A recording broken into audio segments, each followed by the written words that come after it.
So travel stocks got hammered recently for a reason I can't say on YouTube. Airlines in particular got crushed, and Warren Buffett sold all his shares. But you know better than that grandpa from Omaha, who is dumb enough to trust this guy anyway. So you're ready to gamble your stimulus money on some airline stocks, but which one should you buy? Let's find out.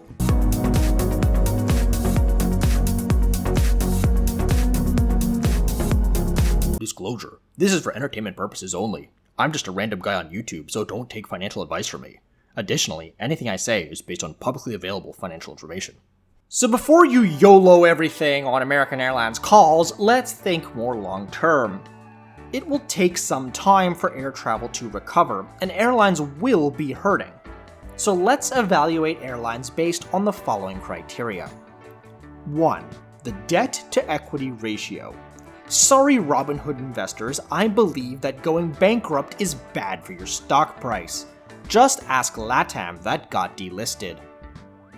2. International exposure. As much as it pains me, I think international travel isn't picking up this year. So I'd be looking for airlines that are primarily domestic. 3. Do I believe in the product and the direction of the airline? There will be a lot of challenges ahead. How is the airline going to win back customers? Low prices or goodwill? This analysis may seem rather superficial, and you're right. I could do a deep dive into the MACD or look at candlesticks, but that's way above the heads of today's day traders. So we'll keep things snappy and start with the big three US airlines. United has a lot of debt. In fact, just this week they secured even more funding using Mileage Plus as collateral. I'm very worried about their balance sheet. United also has a heavy international presence. A lot of their revenue comes from Apple executives flying back and forth from San Francisco to China. China. That's gone, perhaps permanently, so I'm worried there. Finally, do I believe in the product and vision of United? Yeah, I think I've made my thoughts clear on that by now, even with cost-cutting Kirby at the helm. So United gets a no from me. What about Delta?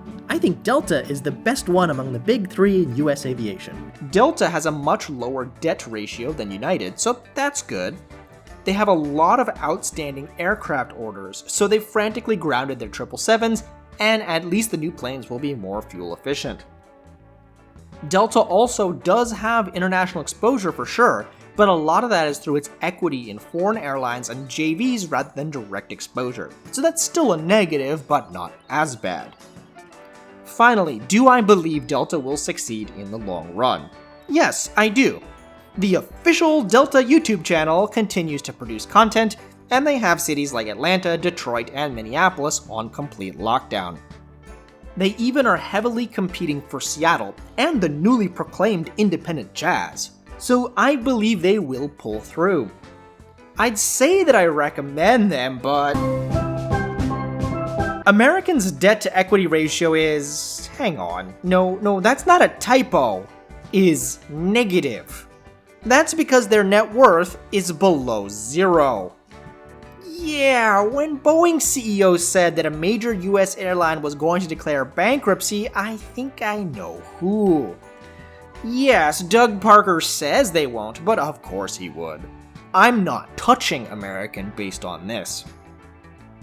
American also has a fair amount of international exposure, and a lot of their 787s are now parked on the ground. Finally, do I believe American has a compelling case to win back business? Of course not. They are taking this downtime to make the seats even worse. I have a review coming out that will show you.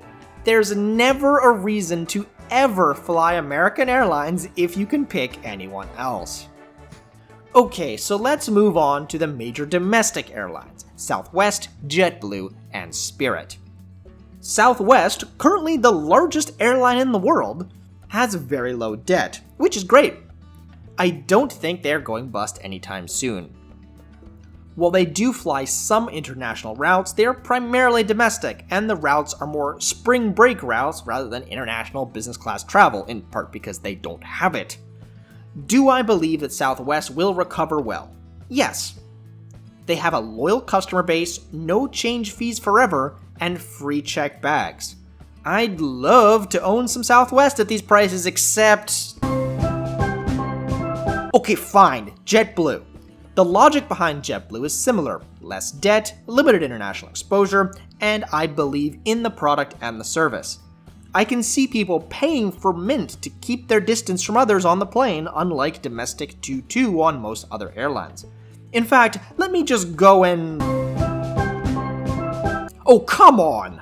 Spirit! Now, I personally hate Spirit Airlines, but I think it's a great stock. They have fairly high debt, but that's because they have a brand new fleet. They won't need to replace anything anytime soon. Like the prior two airlines, they are primarily domestic with limited international exposure. And love them or hate them, they will capture a lot of the cheap seats tourists as people start to travel again. So in the spirit of things, I'll see if I can... Let's conclude with the more regional carriers. Allegiant is more than just an airline, but a travel company with their own hotels and resorts. They have a lot of debt. I've never reviewed their products on this channel and likely never will, both because of the reputation and where they fly, or rather don't. So that's a no from me. Hawaiian. Well, they have a lot of debt. And while most of their traffic is domestic, Hawaii has very strict quarantine rules, so it's effectively international. No aloha spirit from them right now. And it should hardly surprise you that... Finally, there's Alaska Airlines. They don't have much debt relative to other airlines. They're almost exclusively a domestic airline and have Seattle, plus Jazz, Portland, California, and Alaska as hubs. Their joining oneworld is going to greatly help their connections with American and other international airlines, and perhaps someday American will buy them. And I really believe in the hard product, service, and loyalty program. I can see the effort they've put into cultivating a customer base paying off as travel recovers. If only I could... Wait, I can? I'm allowed to own Alaska Airlines stock? So yes, I own Alaska Airlines stock. I got in at about $28, so I'm pretty happy. I may sell some to lock in profits, but I think it's a long-term play. While overall I am bullish on the stock, I know there's going to be a lot of volatility ahead. So I'm not just bull gang or bear gang. I'm making money off both of them in the middle, running the wheel as theta gang. If you want to buy YOLO calls or puts on the stock, be my guest. I'll just sit in the middle and take your money every time. Thank you very much. Aha! Travelog, you weasel! That's why you were so positive on Alaska Airlines in your video. You're untrustworthy and not impartial. Dislike! Well, to be fair, at the time of the video, I didn't own Alaska shares, and I don't think 500 viewers will really impact the market. But I'll disclose that in any other airline I own moving forward if I'm ever allowed to. I won't go into why I can't own most of them, but you may be able to figure it out. So if you want, include some airlines as part of a balanced stock portfolio, and a well-balanced breakfast. The markets are crazy now, and feel free to wait for a dip. But I, for one, won't bet against freedom and America, and everything that entails. Thanks for watching. If you like this video, click that button, and please subscribe for my more traditional flight reviews. I'll see you on the next one.